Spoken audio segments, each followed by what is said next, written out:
Okay, everyone, we're going to go ahead and get started with the SCORE intro. We do anticipate a decent amount of attendance today. I would assume we'll have a few more joining as I do this beginning intro section, but I want to welcome you to Franchising 101. We have Dana Hall with us from FranNet. He's done this presentation for us in the past, and he's going to be able to provide you with all the information you need to know about buying into a franchise. So go in here. Okay, but I first want to talk about SCORE briefly. SCORE offers a lot of different training opportunities. Most of them are still webinar. We do have a few workshop in-person offerings. So if you haven't been on the website or don't get the newsletter or haven't looked at the newsletter, check it out. We've got a lot of great topics coming up are still yet. We have introduced several new topics this season, and we're very happy to be able to offer those to our clients. The most important thing that SCORE does, however, is the mentoring. It is free and confidential. Our mentors are volunteers. They have a lot of different experience and knowledge that they want to share with small business owners. We work with the whole range of business owners. If you aren't quite an owner yet, but you're in that, I think I want to start a business phase, SCORE can help you. If you are in the process of putting together that business plan and applying for your LLC or whatever the case may be, we can help you there. Or if you already are in business, but you need some assistance with different business topics, whether it's accounting or marketing or sales, whatever the case may be, hopefully even growth, we're there to help you. So you do not have to have a business license or anything to start with us, and we work with you all the way through your business experience. The first mentoring session is a get to know you type session. We want to know what your goals are, what your challenges are, and help create a plan to help you. Often other mentors are brought in as your needs change to help you along the way. You almost have a team of mentors, so to speak. So they all work together for the one goal, which is helping you get to your next steps. So if you'd like a mentor, you can put a note in chat. That works, and I'll make sure the right chapter reaches out to you. You can also go to any of the chapters listed here, or the chapter in your area if you're not from the Massachusetts, Rhode Island area. While you're on those websites, like I said, you could find the upcoming workshops and events that we have going on. You can also find the recordings for past workshop and events. You can also find a library that's got a lot of information, different tools and tips and blogs and all kinds of things. I put those chapter addresses into the chat here shortly for your use. We're going to try and stick with the Q&A tab if possible today. So if you have a question you want asked to our presenter, put it into the Q&A tab. Chat will be for everything else. If time allows, we might go ahead and do a raised hand unmute situation at the end, but we'll see how the timing goes. So yeah, Q&A tab, questions for our presenter. All right, let me go ahead and pull that down, and I'm going to go ahead and turn it over to Dana Hall. It's all yours. Oh, I'm muted. Thank you, Teresa. Let me share my screen here.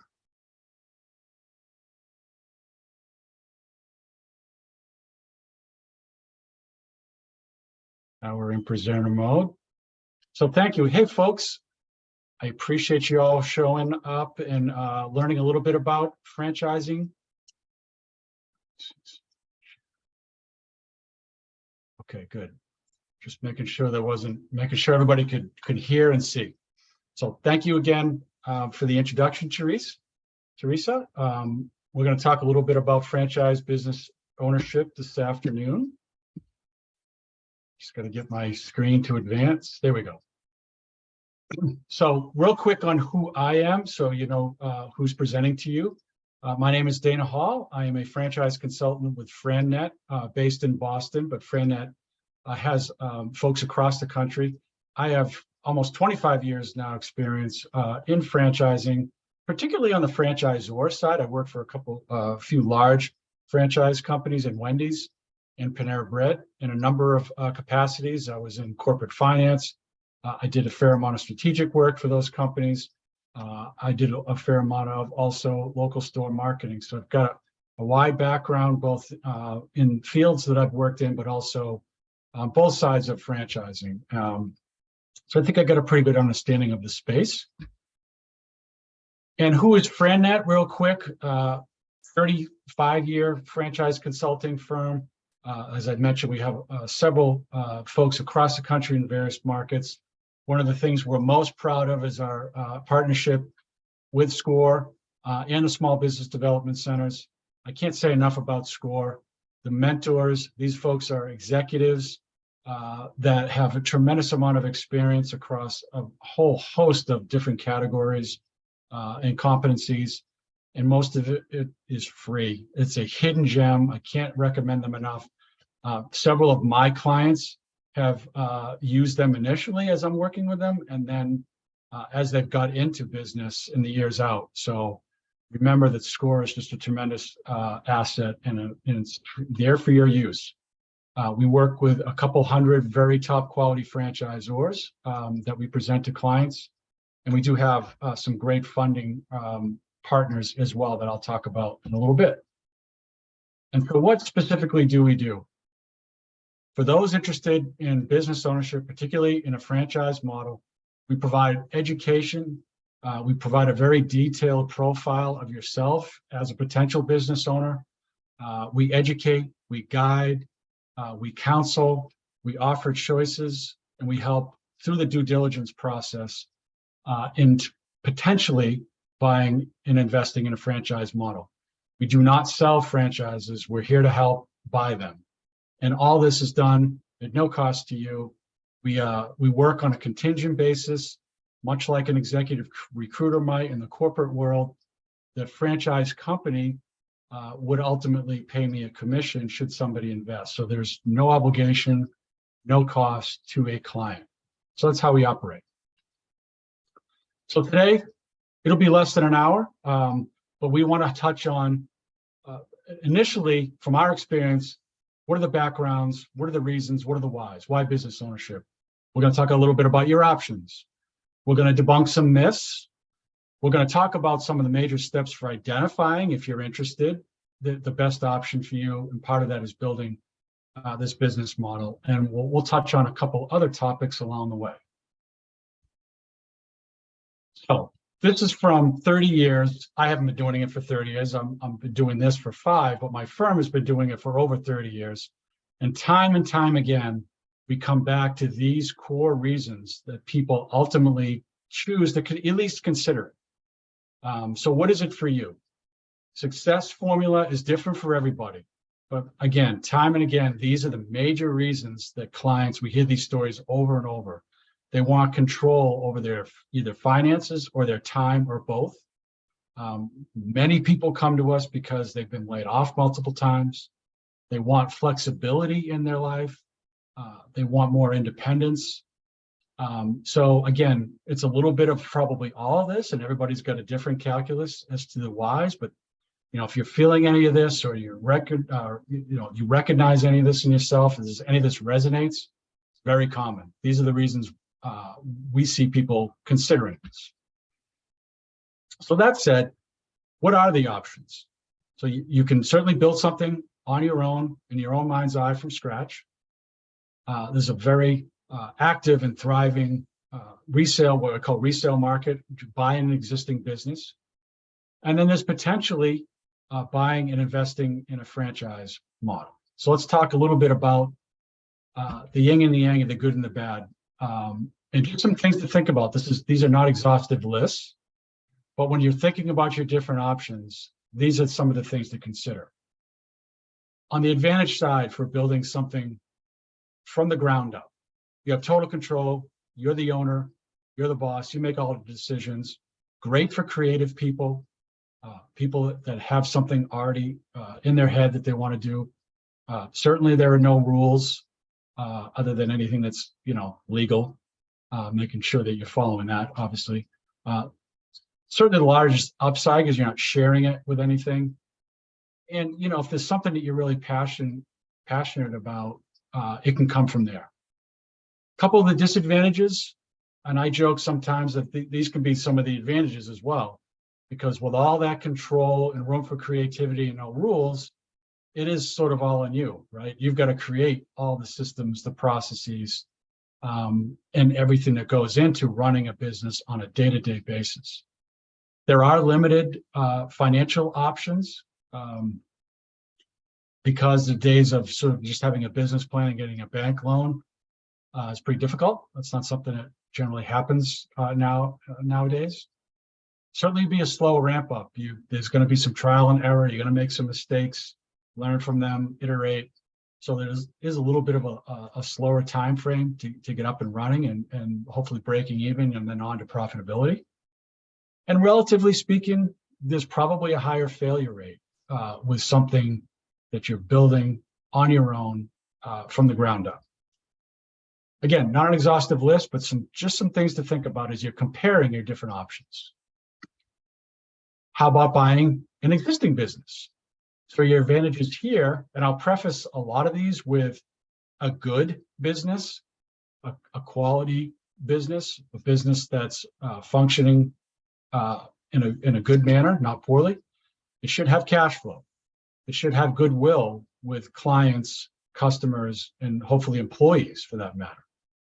It should, obviously, by the nature of the fact that it's already been in business and it's a resale, have actual financial results, profit and loss statements, tax returns, documents that you can turn to learn more about the business.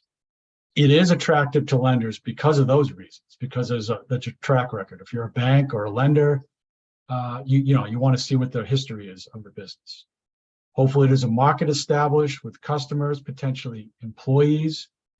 And again, a good business will have some of this systematized, right? There should be a playbook, should be a blueprint, documents, manuals, a way to go refer to something. So systems in place. And, once in a while, there's the sort of rent to sell kind of thing, owner financing, that's potential sometimes on the lending end.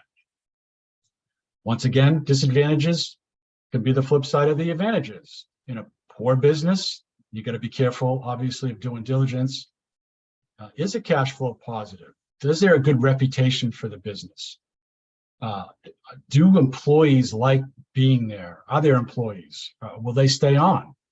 A couple of the bigger things here, though, that you might not think about is how do you price it? Like, how do I know what I should pay for it? That's difficult. That typically requires a professional, somebody that's versed in this, whether it's a CPA, business valuation executive.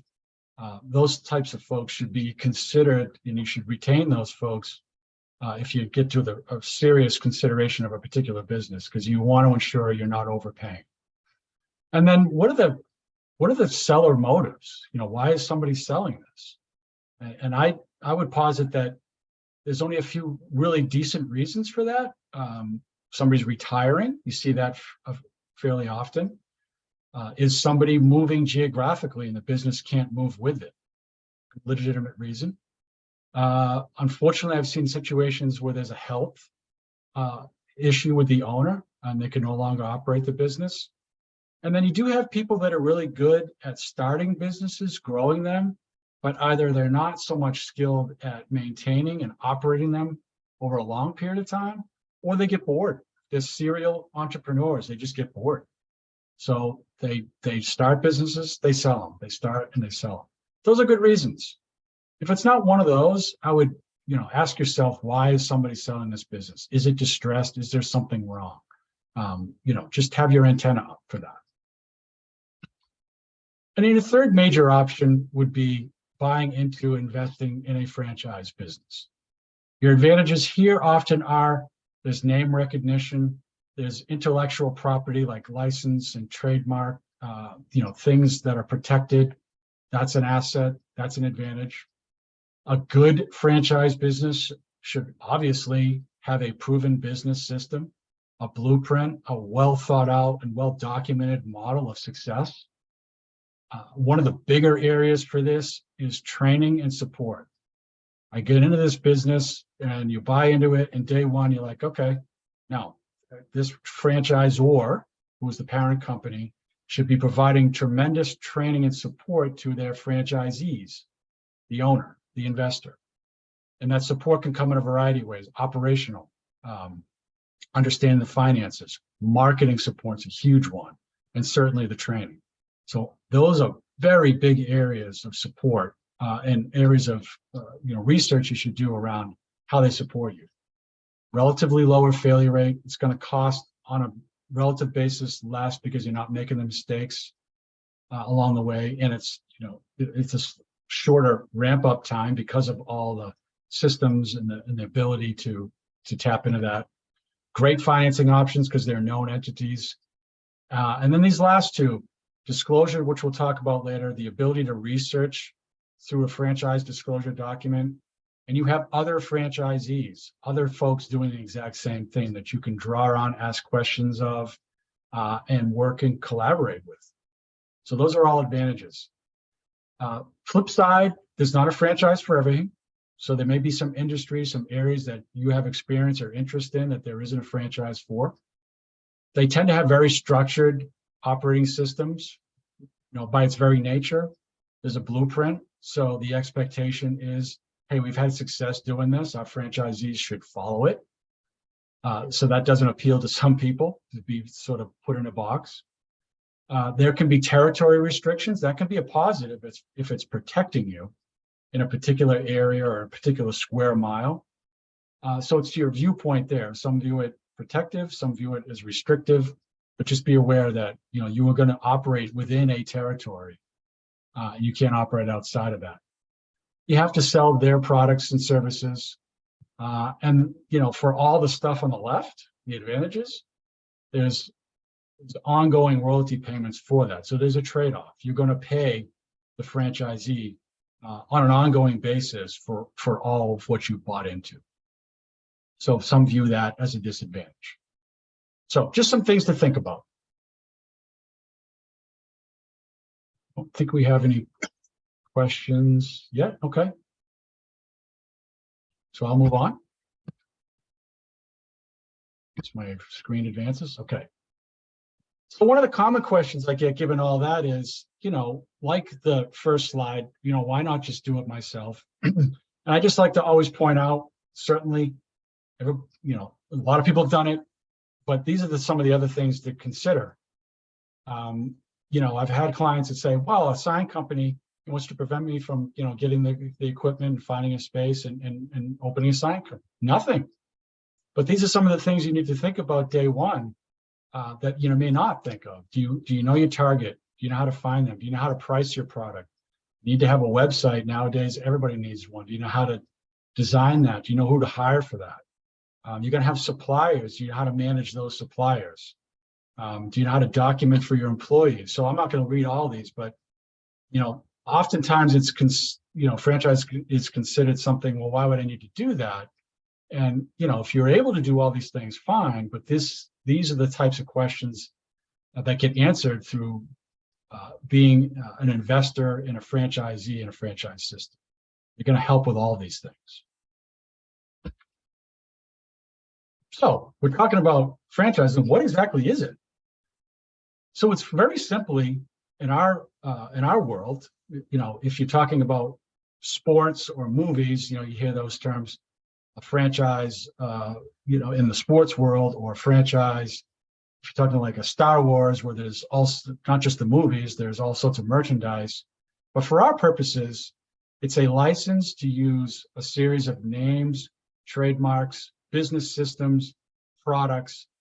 It's the totality of a business. You have the license to use that in exchange for, there's going to be an initial franchise fee, and then those ongoing royalty payments, a percentage of your gross revenue in exchange for all that. So that's legally, from a legal standpoint, in the small business world, that is what a franchise is. So I talked about disclosure earlier as one of the big advantages. And I won't spend a ton of time here, but because it's, some of it's kind of vanilla and boring, but it is important to understand as an advantage to buying a business that you have all this disclosure, all this transparency. The federal government requires any company that's legally franchised, you can't just call yourself a franchise. It's a legal definition. And those companies that decide to franchise have to go through a process with a lot of documentation, filings. The Federal Trade Commission has oversight. And one of the big documents in that whole process is the franchise disclosure document, the FDD. And what it provides is all this information to a potential franchisee, a potential investor. And there's all these different, they call them items, they're like chapters, there's 25 of them, I think. But they give you a wealth of information about who the franchisor is, how long have they been doing this, who are their executives, what's their experience, have they ever filed as an entity for bankruptcy, is there any pending or prior litigation? So just really good stuff to know about the company you potentially be involved with. It's going to give you very detailed information about what's going to cost to do this, the franchise fee, all the other potential associated fees, working capital. So you're going to have a very detailed list, line item by line item, saying, okay, it's going to cost me X thousands of dollars to be in business and operating with this concept. And there'll be a range, but it's a fairly tight range, and you'll have a very good understanding of what it's going to cost to get into whatever franchise you're looking at, including what the royalties are and how they're paid.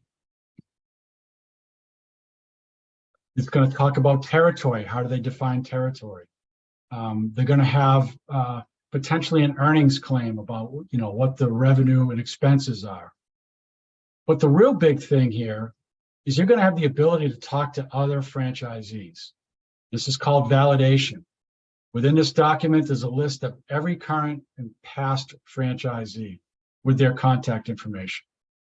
And so the franchisor will sometimes help you contact those folks if you get to that point in the due diligence process. But you also have the right to pick up the phone or send an email and get information for what it's like to be a franchisee, to hear it from people that are actually doing it. And that's powerful. It's gonna either validate everything good you've heard or not, and it's gonna help you make a decision. So this FDD is real critical in the process of determining if a particular franchise is going to be appropriate for you, giving you the information you need to make an informed decision. So let's talk about some of the common myths. And some of these are just going to be so obvious. I hear it every day. And this is probably the number one, that, wow, it seems like it would be great to own my own business, but I don't want to own a nail salon or a burger joint. And although that's a very large part of franchising, it's not all of it. And you'll see there's which still mind boggles me after 5 years, over 3,000 legally franchised individual concepts, right? So McDonald's is just one of those concepts. There's over 3,000 in all sorts of industries. We'll get into that. With, well over 1 million operating units and all these different categories too. So, there's home-based businesses, there's business-to-business type of businesses, there's certainly retail, there's home-based businesses. So it's just a wide variety. It's not just some of the things we see driving around. And so further that, within that, there's a lot of areas that we consider recession resistant. Now, nothing's recession proof.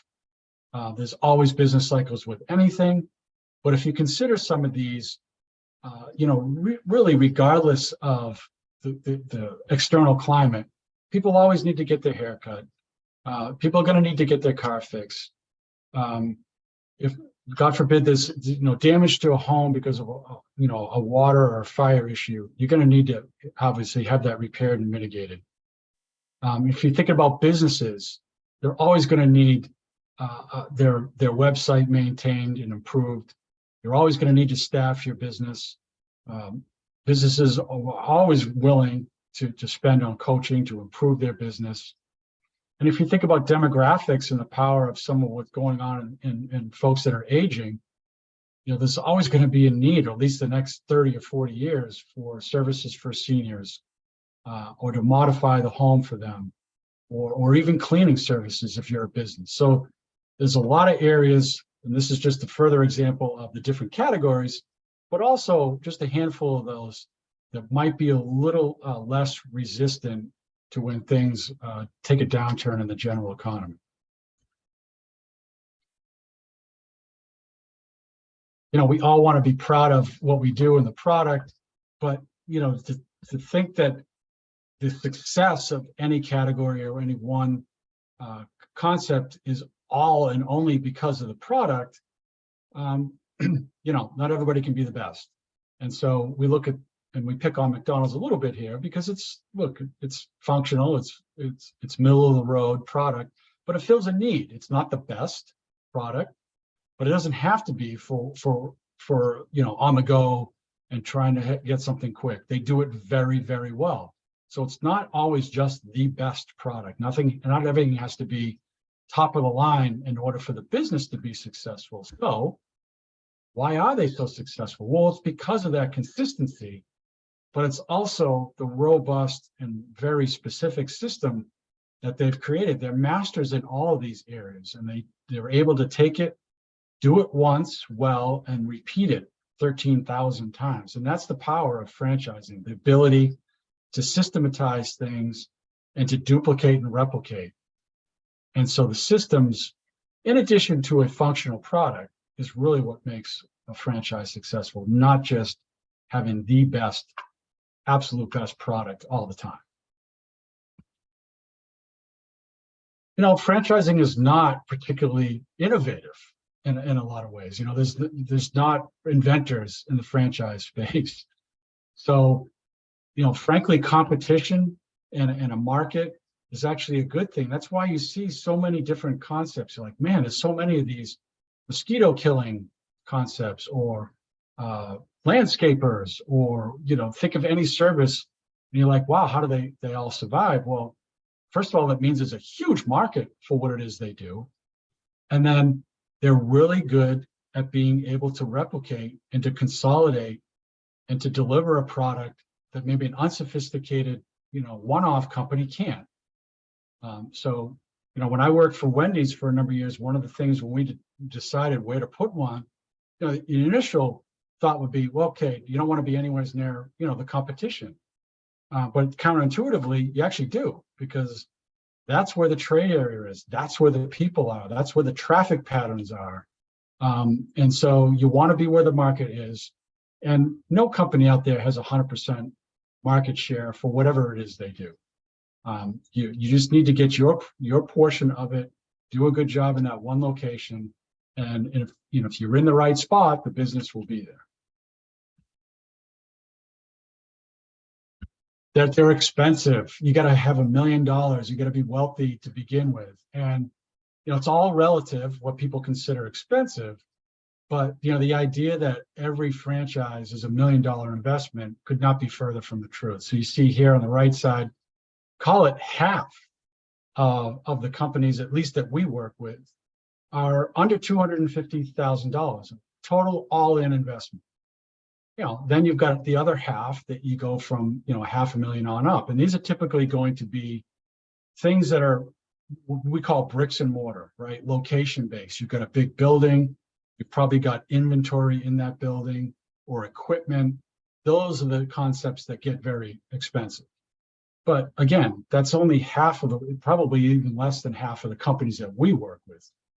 A lot of very quality companies in the $100,000 to call it $300,000 range.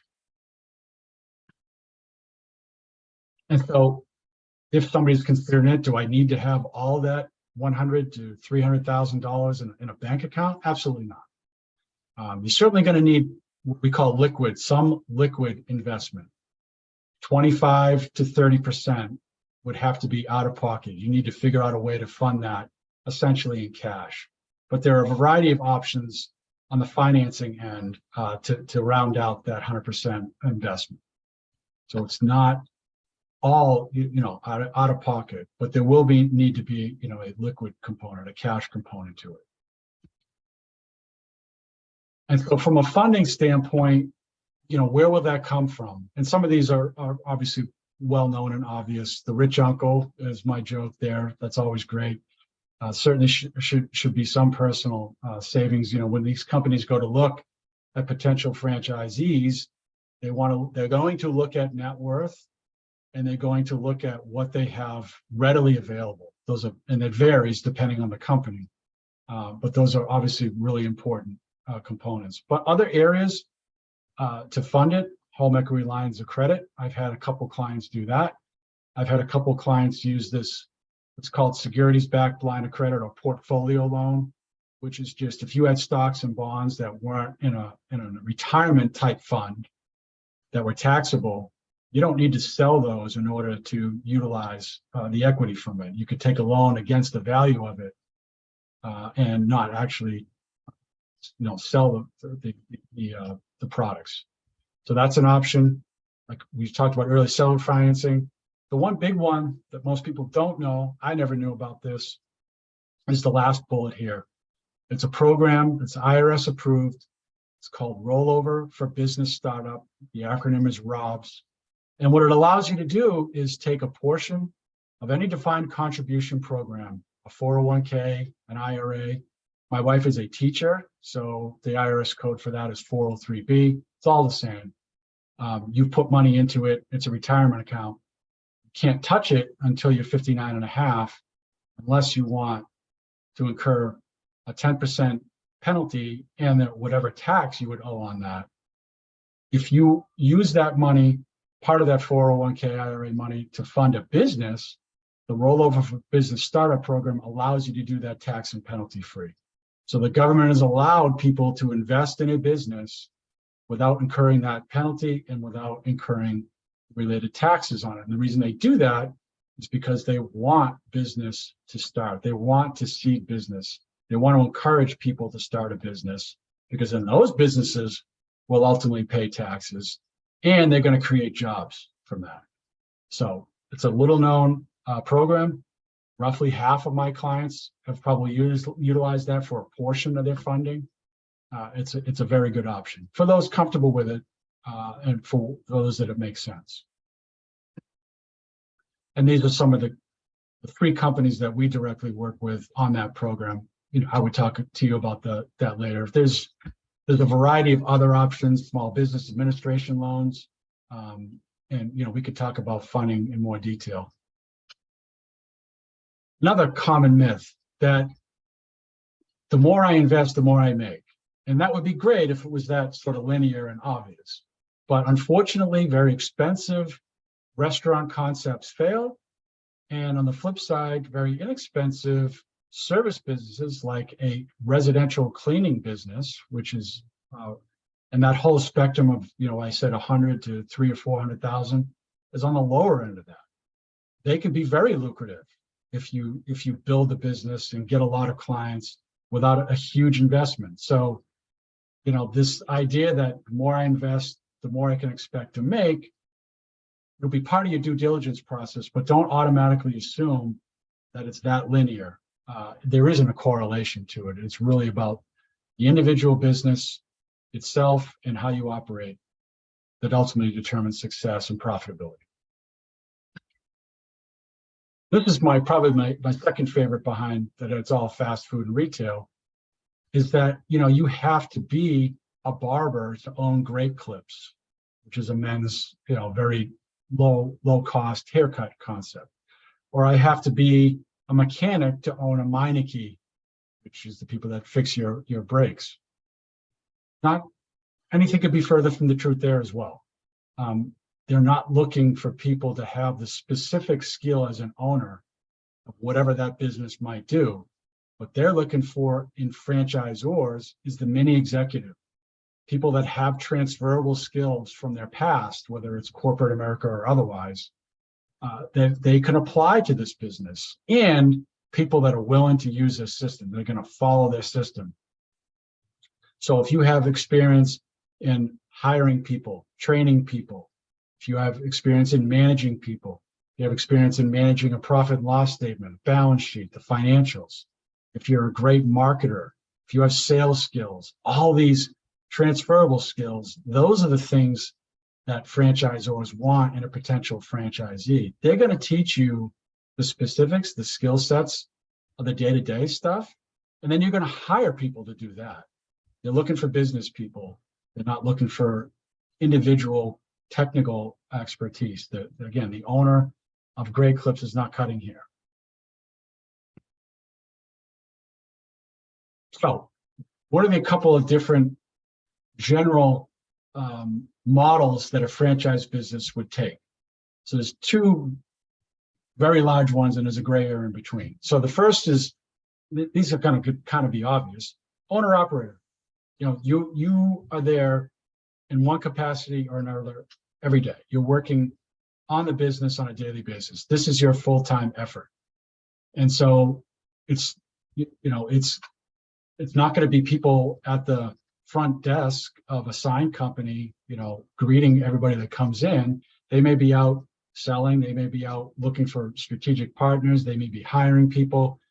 They may be managing the lease for the building, all these other things that a business owner does. They're working on the business, may not be directly in it, at a location, but it's their full-time endeavor. And we have a lot of people that, looking to replace income, who've been laid off or have left their job, sometimes even semi-retired.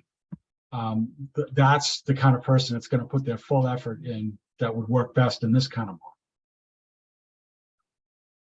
On the flip side, there are certainly businesses that don't necessarily want or need somebody 40, 50, 60 hours a week working on the business. So this is going to be for people that either have a job or have a very flexible schedule or looking to add another income stream. So the semi-absentee models for somebody that wants to, add something to their portfolio career, or if they've got a full-time job, they want this on the side. It's supplemental income. Sometimes it could be passed off to somebody else, a child, that sort of thing. The whole idea is that you're managing a manager, somebody else that is executing the business on a day-to-day basis. And so, oftentimes the things that are sort of, again, bricks and mortar, that tends to work for those kinds of businesses. You have a manager that's there every day managing it, and you're the owner, and you oversee that person. Now, the third part, I said gray area, some of these can start out as one and move into the other. And that's something we would have to talk about one-on-one. Some concepts that doesn't work for at all, and others it does. You can start full-time, but then over time, it becomes this semi-absentee where you're spending less and less of your effort and you're overseeing a team.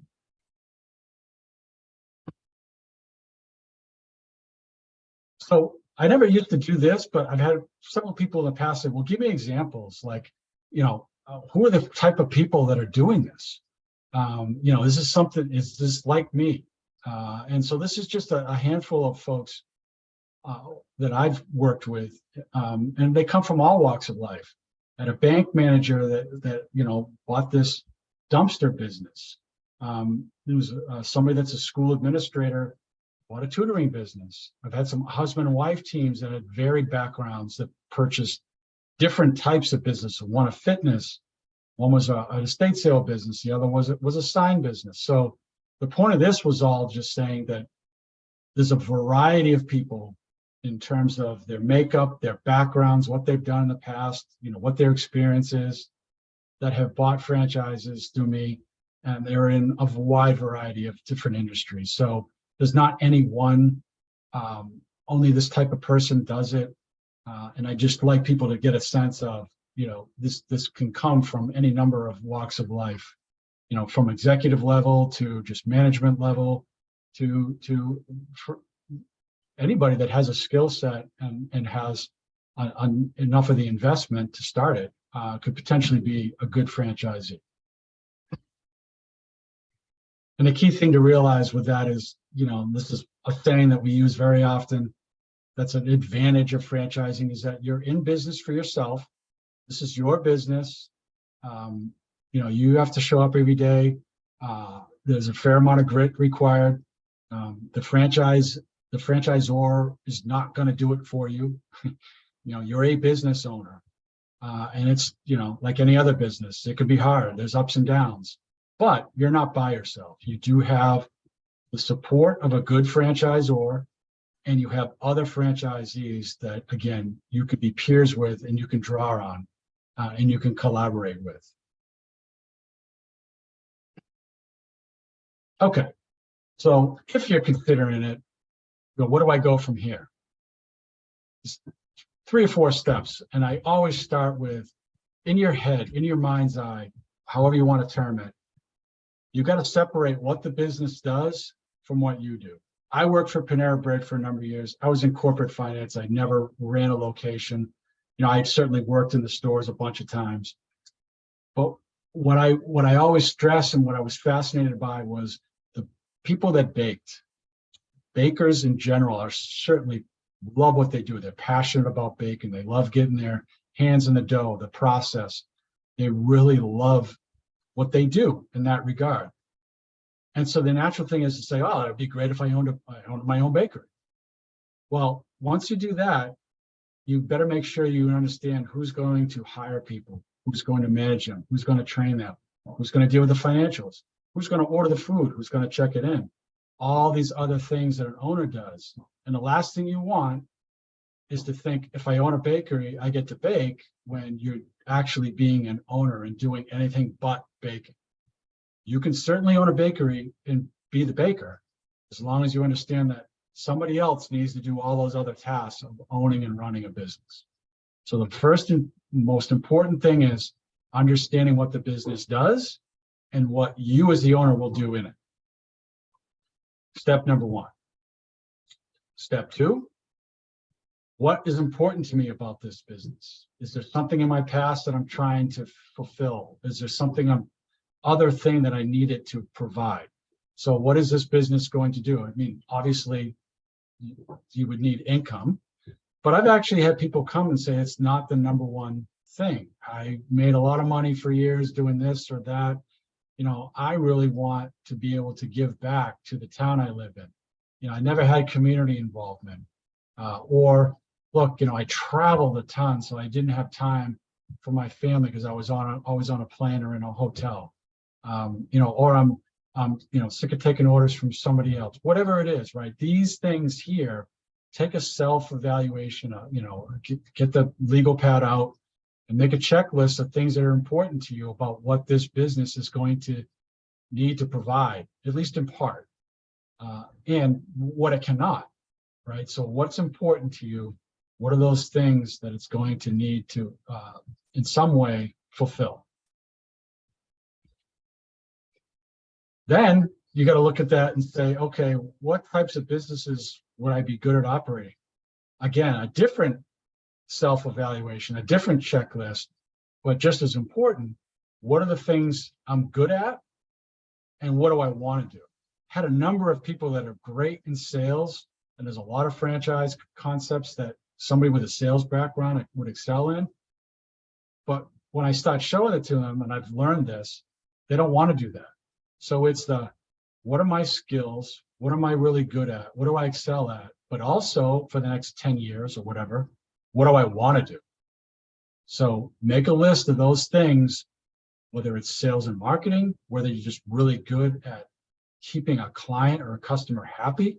Maybe you're really excellent at managing a team, hiring a team, training them, fulfilling all their needs.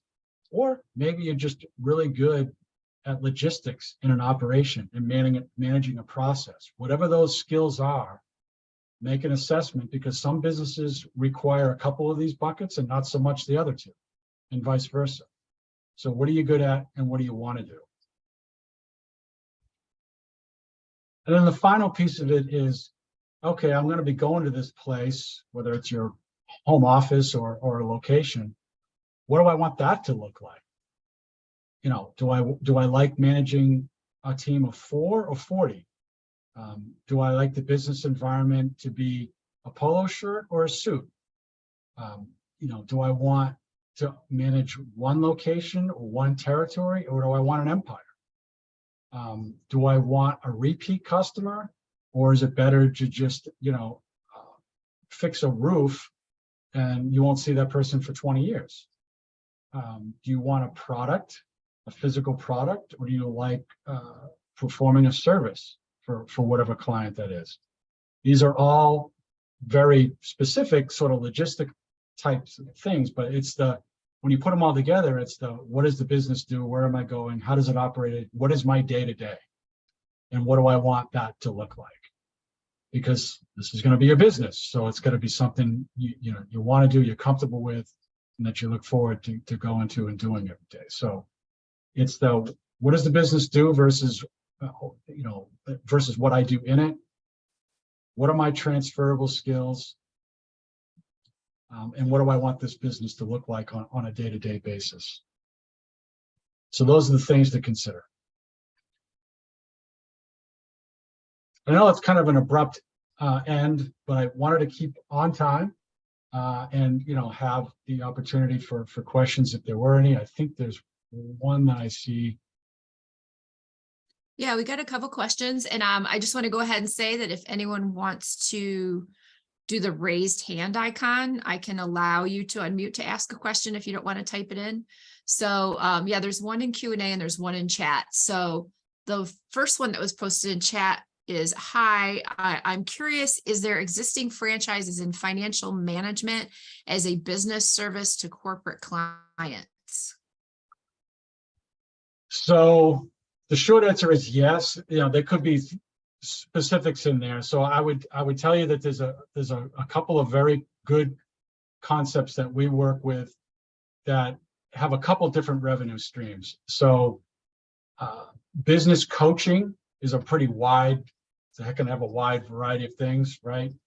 And leadership coaching. So picture going into a business and saying, okay, the CEO has somebody that they're grooming from a controller to a CFO, and they need somebody to work with them on their presence, their capabilities. They have potential, but they need grooming.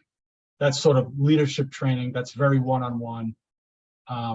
That's one area. But the other area is, hey, I've got a business that's struggling on, sales. It's struggling on profitability. It's struggling with supply chain, like all the different components of how do I improve my business? I'm struggling with this part of my business. Yeah, so it could be a little bit of both. So there's concepts that is just more about problem solving and fixing problems in a business in general. Then there's the leadership coaching part. And then there's other what I call business to business, whether it's bookkeeping services, those types of things. Okay, this one I'm not sure exactly in what way they're referring, but they ask if you help with commercial trucking. Yeah, I saw that one. So, okay. If you're talking about sort of just long haul, interstate 53-foot box trucking, that kind of thing, no. There are concepts in our inventory that work for it's utilizing a truck. So I don't think this is what you're asking, but moving, right? So trucking to move people, trucking for junk removal, that sort of thing. But commercial sort of long haul, freight kind of trucking, we don't really get into that. Those are typically run by, most of them are not really franchise concepts, I don't think. So the ones you see driving around, those are part of bigger corporate, and they're not necessarily locally owned or operated, which is what franchising is. Somebody else is asking about, can we talk to you about buying a franchise? Certainly, Dana's information is listed here on the screen. And I also want to say that we have a handful of SCORE mentors that have had franchises. If you want to have a more general conversation, we'd be happy to have that with you as well. Like I said, the number of clients I've had that have worked with SCORE either during the process with me or afterwards, is huge. So please utilize SCORE. Can't stress it enough. Here's a good question. What is a good source to review different types of franchise options? That is a great question. So two places I would, so one selfish, one not as much. So my company, if you go to frannet.com, it is a direct, what we call a franchise directory. It's categorized by different industries. There's probably 800 franchises on our website. And not all of them we actually work with. So there's only 250 to 300 that we work with directly, but we just want to give people information about the different options that are out there. So when you go on there, it'll say in that directory, the ones that say Frannet verified, kind of a goofy term, but those are the ones that we contractually show to clients, but there's a whole host of other ones just to give your, whet your appetite and just kind of get a sense of what's out there.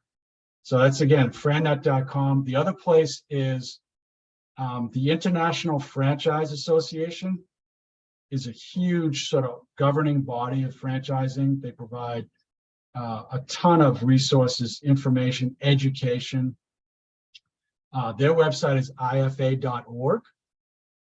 And there's a directory there as well, I believe. And that's a very reputable, it's a fantastic organization.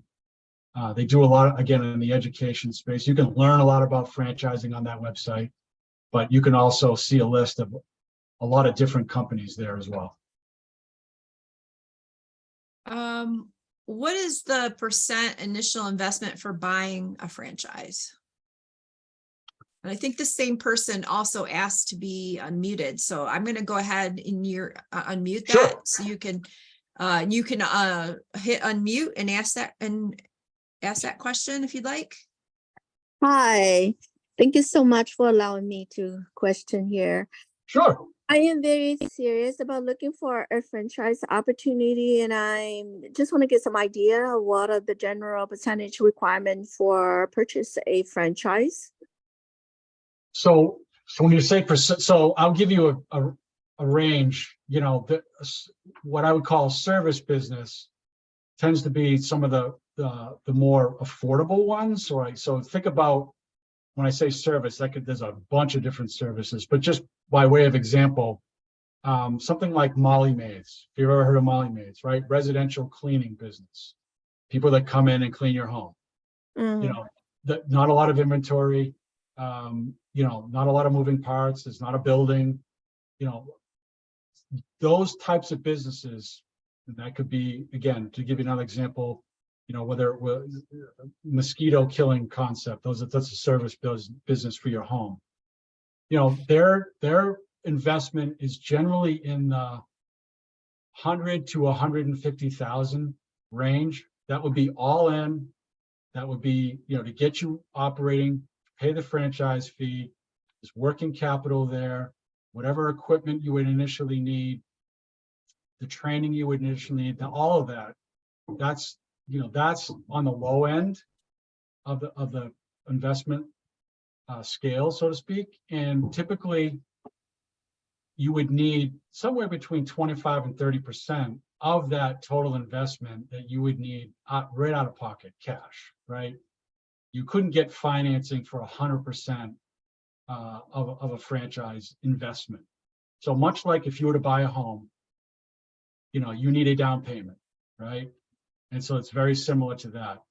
So from a percentage standpoint, if we're just using round numbers, if the investment all in was $100,000, your percentage out of pocket cash check you would need to write is somewhere in that $25,000 range. And then you could potentially secure either financing or some other funding avenue to make up the balance. I hope that helps. Oh, shoot. Yeah, I thought she was, yeah, I don't know if you were completely done, but if you wanted to say more, I actually pulled the mute on her. So if there's more that you wanted to say, just let us know. But I think that covers all the questions that have been posted. So we definitely encourage you to reach out to Dana or to SCORE. We're happy to answer any questions that you have going forward. Thank you everyone for attending today, and thank you to Dana for giving a fantastic presentation. And well, happy Valentine's Day to everyone. Thank you. I should have. Good call on your part. Thank you. All right. Thanks, everyone. Thank you, Teresa. Have a great day, everyone. Bye. Bye-bye.